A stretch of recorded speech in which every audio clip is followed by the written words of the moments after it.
Hello, good morning everyone. Mayam Bujilena Kunzeri. Mayam Ace Hojikse, Ayuse Nana Hogole. Nana Hogole say Pungse 4:30 Heleko, Punkanodegi exercise song doing Yoko. Ado to gi Ace Hojikse, Hogotana fra fresh oil oil. Ado I air fresh Mataga, Hojise exercise song doing never. I give blocks Hojikse morning digi hore. I'm noibada lore haksangse pura isana isase masa khangdre karino haiseko adodagi aise efres mathake toini ising se asabani bako ngarang thangdara dum ai sahalaga kantaram bane thanam bane likho gai se sabal lore kan da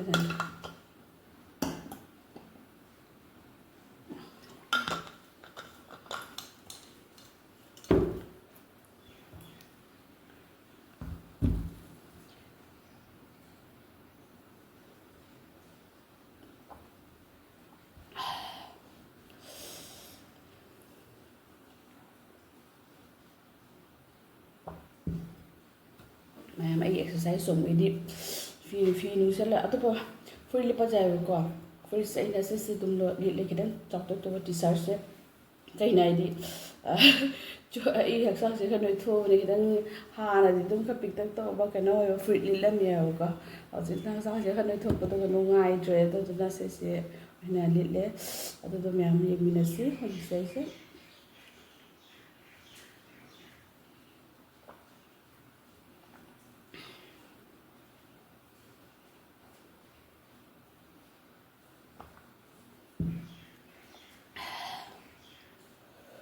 사글래 장장로 탑버스가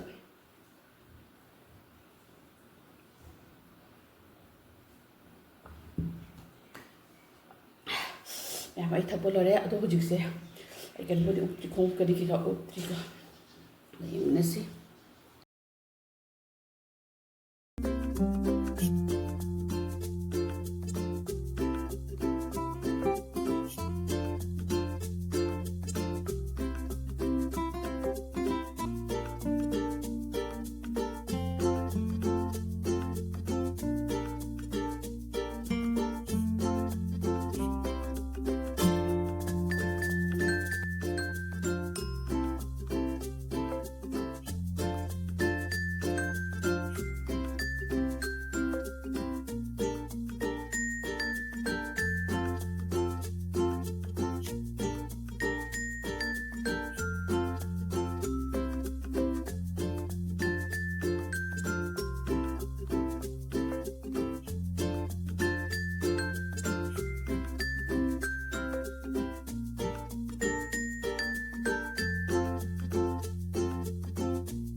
exercise solo yuni humang mayam se ubra we bang lai ku ji fen ji sa ba ja de ke to lo re ga mane workout to le ga lo re ga fen sa ba su ja de ni ko dong chang ge bang lao ni mang jing jing ni se mer ko su nyam te thok ro ni se ko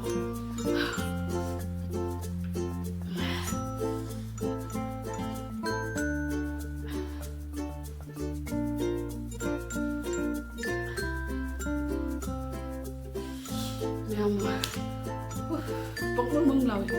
ekta chong loi ni ado do hoji ne ai na sai thaki be fresh to aku thak ta khanau to kang na loi re ko na sai be fresh to thak si to jise na sang ge yengminasi ko mayam aru mo ko mai to yang sang se fresh haise se ne ko herbal life ki herbal life nutrition ase sai sai ka to ya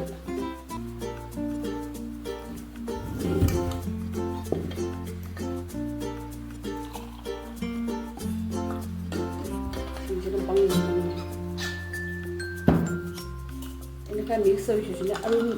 alum ba ing bani bani ko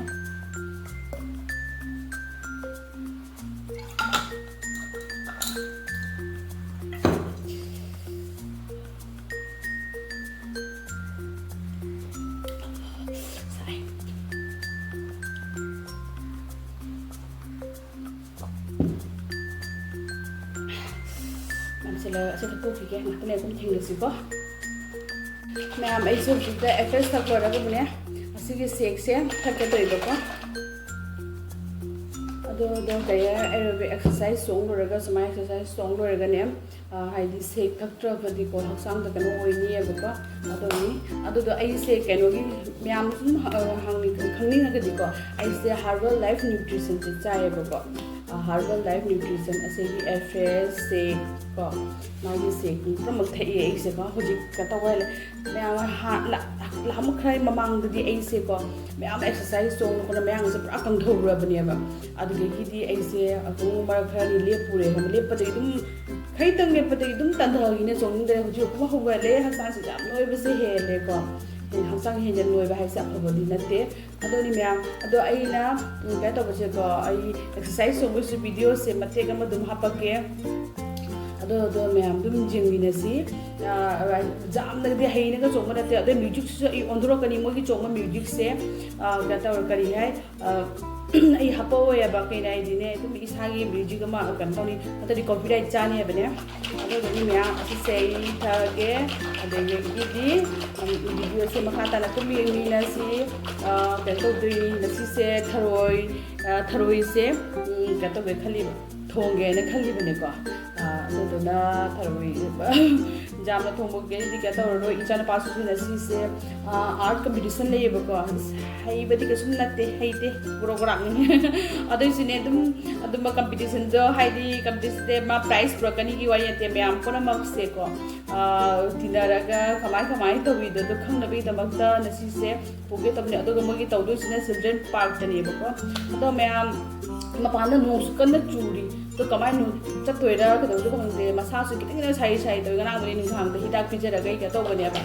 ya ra ga chatkani no na chu jaga di dum makhata na dum ai se video se kana se hapse ga kya ni ba da me am yengminasi ada ko di ai se tha ke ko se